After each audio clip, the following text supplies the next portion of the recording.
It's time to take 10 minutes for Torah with Rabbi Joel Finkelstein. Welcome to our discussion of Beha'alotecha, the heroes of unity. If we look in this story of parshat Beha'alotecha, is the famous story of Pesach Sheni, of the second chance of doing Pesach once again. It was a time for the first Pesach in the desert after they had gone out of Egypt, and there were people who were impure. They couldn't do Pesach on that day. They came to Moshe, they came to Aaron on that day to ask the question, what do we do? Why should we be left less than anyone else? To be able to, not be able to bring the sacrifice of God in its time among our people. But they wanted to be among their people. So the question in the Midrash, known as Sifrei, the Sifrei is the halachic Midrash on Bamidbar and Devarim, and a very ancient, it goes back to the times of the Mishnah. And they have a debate there. A debate as to who these people were. Who are these people who were impure? What was the problem that they became impure? Who's impure at the time of Pesach? At the time of Pesach, you make sure you go to the mikveh, make sure you don't touch the dead body. What was going on with these people? And we have two views. And before you say, well, ho-hum, who cares? It was this one, it was that one. No, it's very important who these people were, because this notion that Lama Nigara, why should we be less than anyone else, appears here, and it also appears at the end of the book of Bamidbar, after the Jews later sin, and then there's restitution, and the Jews repent, and the Jews are doing great, and as part of the reformation, the rehabilitation of the Jewish people, the daughters of Tzlafchad come and they say the same thing. Lama Nigara, why should we be less than anybody else? Our father had no daughters, no sons, and now he won't have any land that's called at Tzlafchad land, and it's not right. So they spoke to Moshe, and they said the same words as the people who were impure in our parsha said, and God says, in both cases, God says, you're right. You can have a Pesach Sheni, you can bring the Paschal Lamb, not in its time, but later on the second month, and if there are no sons, the daughters could inherit the land. So it seems that the book of Bamidbar hinges on these two stories. We've talked about it in other years as well. And so therefore, this is the great hero of the beginning of Bamidbar, when everything's going great, and before Vayibin Tzaharon, where they're marching toward Israel and nothing could be better. And the end of the book, where after much sinning and repenting, the Jews are back on track. They're about to go to the land of Israel. And again, the daughters of Tzlafchad said, why should we be any less? We don't want to be left out. So let's see, who are these people? What does Midrash think? Who are these people who said they were impure? Why were they impure? So one idea is it goes back to parshat Shemini. And we know that in parshat Shemini, the people were they were having a dedication of the Mishkan. Perhaps it was on the 12th day. It's not clear. Was it on the beginning of Nisan, in which case it doesn't apply? Maybe it was on the 12th of Nisan.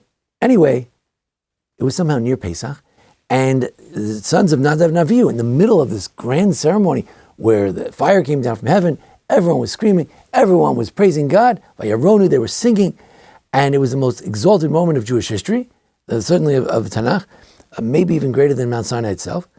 And what happened? The Nadav and Avihu, they decided, the wise guys, they're going to bring their own sacrifice. God struck them down with fire, and they were killed. And then their cousins, Mishael and Elzaphan, the children of Uziel, who's the uncle of Aaron. So these are Levites, and they were told, "Hey, take the bodies out of the camp. You can't have these dead bodies of Nadav and Avihu. Can't be there in the middle of the sanctuary." So they took the bodies out. Now that they were impure, they needed to have a solution how they could bring the Paschal Lamb, the Korban Pesach. Second possibility is that these were Nosei Aaron Shel Yosef, Aaron Shel Yosef. These are the people who were carrying the bones of Joseph. We know that when Moshe went out of Egypt, everyone else was carrying the gold. He was carrying the bones of Joseph, but he can't carry them the whole time. Someone had to do it. So whoever was in charge of that, those are the people who were impure. They had to be impure. Someone had to continue to carry these bones. So they were impure, and the question was, what should they do? How are they going to have Pesach? What difference does it make? And what's the debate about as to whether it's the people who carried Yosef's bones, or It's the people who carried Nadav and Avihu's bodies, namely Mishael and Elzaphan. I want to suggest the following. What was the nature of Yosef's bones? Let's start with the easy one. Yosef's bones. The idea is that the brothers did great violence to Yosef, but in the end the family was reunited. But the ultimate reunion, Yosef says at the end of the book, the very last words of Genesis say, you got to bring my bones back to Israel. If you do that, you sort of brought me back to where I started from. My father told me, go see the brothers in Shechem. And you know what I did? I went, I took your bones and I brought them back to Shechem, back to where the story started, where Yosef went to see his brothers in Shechem. Right? They weren't in Shechem, but they were supposed to be in Shechem. It brings the story back 360 degrees, back to where it started, and it's the ultimate reconciliation of the brothers with Yosef, Rachel, and Leah, of unity of the Jewish people. So what were these people involved in? Nothing less than the unity of the Jewish people. But where's the ultimate unity of the Jewish people? To go back to the land of Israel. That the bones, according to the rabbis, all the bones of all the tribes went back with him to the land of Israel. The story of Nadav and Avihu is a different story. It's also a story of lack of unity, if you think about it. That moment, Vayar Kol Ha'am Vayaronu Vayiplu B'neihem, was a great moment of unity. It was a religious moment of unity, like Mount Sinai, one heart, one person. It was a moment where everyone recognized God. What a beautiful moment. They were all together. And who ruined it? Nadav and Avihu. They said, no, we want to be more important. It's like you sing a beautiful choir and everyone's singing in harmony. It's wonderful. And one person says, la, la, la, la. He starts singing out loud. And you say, be quiet. Everyone's singing beautiful, harmoniously. Why are you singing so loud? What's going on? What are you doing? You're ruining the whole spirit. So it's also a lack of unity. Sort of like the Nazarite wants to stick out among everybody else. But it's a lack of unity with regard to the lack of fealty and being true to God's word. And that then is the question. Is this book a book about the lack of desire to go to the land of Israel, like carrying Joseph's bones, and the daughters of Tzlafchad who wanted to have a portion in the land of Israel, with Israel being the ultimate unifier of Jews? Or is this book about fealty to God, about being loyal to God, about following God's commands? God says, go to Israel. The daughters of Tzlafchad want to go to Israel. God says, go to Israel. The spies said, we don't want to go to Israel. God says, go to Israel. The people at the end of the book do go to Israel. God says, there's a fire from heaven. Look at it, enjoy it, savor this moment, and yet they couldn't do it. The sons of Aaron, they just couldn't do it. They had to stand out at that moment.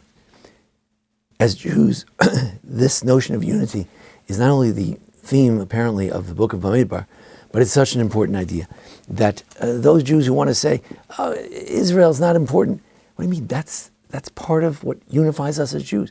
People say, get a tattoo, shave my head, eat pork. These are things that it's a lack of unity.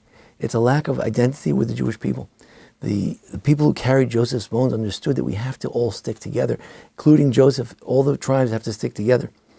It was Levi from the tribes of Leah carrying Joseph's bones from the tribe of Rachel. And the daughters of Tzlafchad understood that through the land of Israel, that's where we'll all get together and we'll all have an equal share in the land of Israel. Unity at this time, we all know, is one of our most important missions at this time. Let's hope that we can act in a unified way, both in following God's word and in rallying around the land of Israel. Thank you for joining us here at the Baron Hirsch Congregation. Thanks to Jason Lefkowitz, our producer. Thank you. This has been 10 Minutes for Torah with Rabbi Joel Finkelstein.